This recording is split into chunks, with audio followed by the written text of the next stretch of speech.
कुछ लोग सपनों में जीते हैं और कुछ लोग सपनों को जीते हैं, और डॉक्टर एपीजे अब्दुल कलाम उन्हीं लोगों में से एक थे जिन्होंने अपने सपनों को साकार किया और करोड़ों लोगों के लिए उम्मीद की रोशनी बन गए। एक छोटा सा गांव रामेश्वरम तमिलनाडु के समुद्री किनारे बसा हुआ। वहीं 15 अक्टूबर 1931 को जन्म हुआ अबुल पकीर जैनुलाब्दीन अब्दुल कलाम का।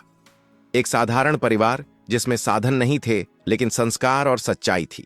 उनके पिता जैनुलाब्दीन एक नाविक थे, दूसरों को तीर्थ यात्रा कराने वाले, और मां आशियम्मा एक घरेलू महिला जिनका स्नेह और विश्वास ही कलाम के चरित्र की नींव बना। घर की हालत ऐसी थी कि छत से बारिश का पानी टपकता था, लेकिन उनके सपनों की उड़ान बादलों से भी ऊपर थी।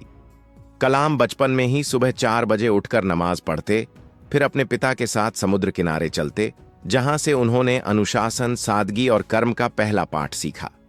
दिन में स्कूल और शाम को अखबार बांटना, यह उनका रोज का रूटीन था। गरीबी थी, लेकिन आत्मविश्वास की कोई कमी नहीं थी।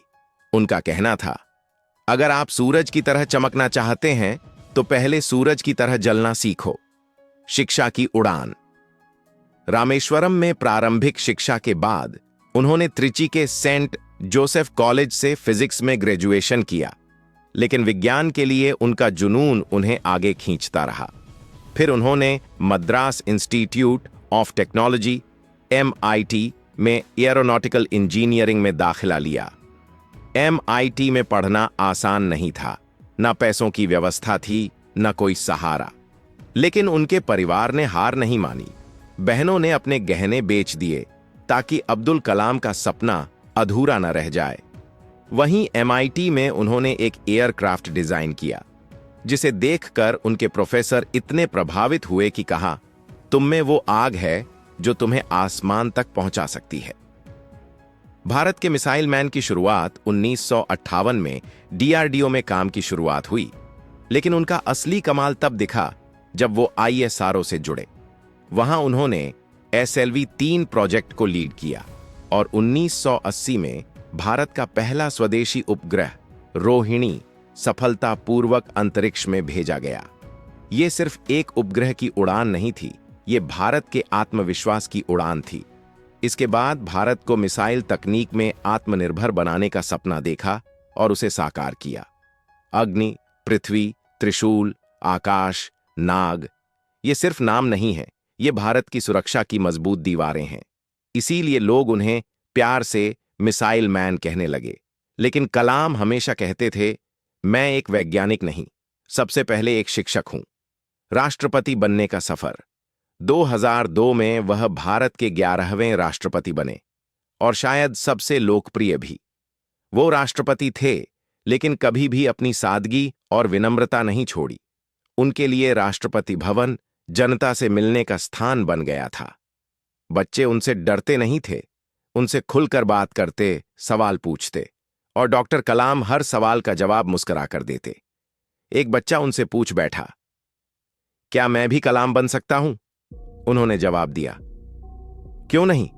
अगर तुम ईमानदारी से मेहनत करो और सपना बड़ा रखो तो तुम मुझसे भी आगे जा सकते हो। अंतिम सांस तक प्रेरणा। 27 जुलाई 2015 IIM शिलांग।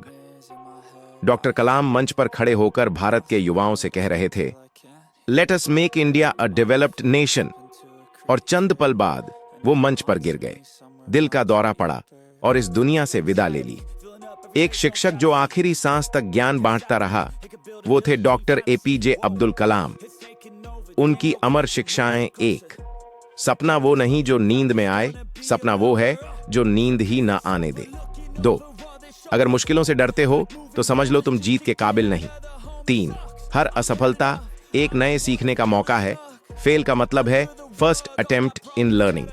4, जो मनुष्य कठिन समय में भी उम्मीद नहीं छोड़ता, वही असली विजेता बनता है।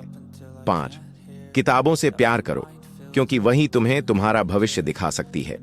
डॉक्टर कलाम आज भी हमारे बीच हैं तो उस क्षण डॉक्टर कलाम मुस्कुराते हैं। जब कोई बच्चा कहता है मैं वैज्ञानिक बनूंगा, जब कोई युवा कहता है मैं देश बदलूंगा, जब कोई गरीब बच्चा किताब उठाता है, वो मरे नहीं हैं, वो सितारों में बदल गए हैं और हमारे सपनों की रोशनी बन गए हैं।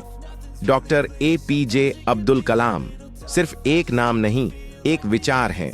और अगर आप सोचते हैं कि आप भी कलाम बन सकते हैं, तो आज से सपने देखना शुरू कीजिए और उन्हें साकार करने की जिद भी।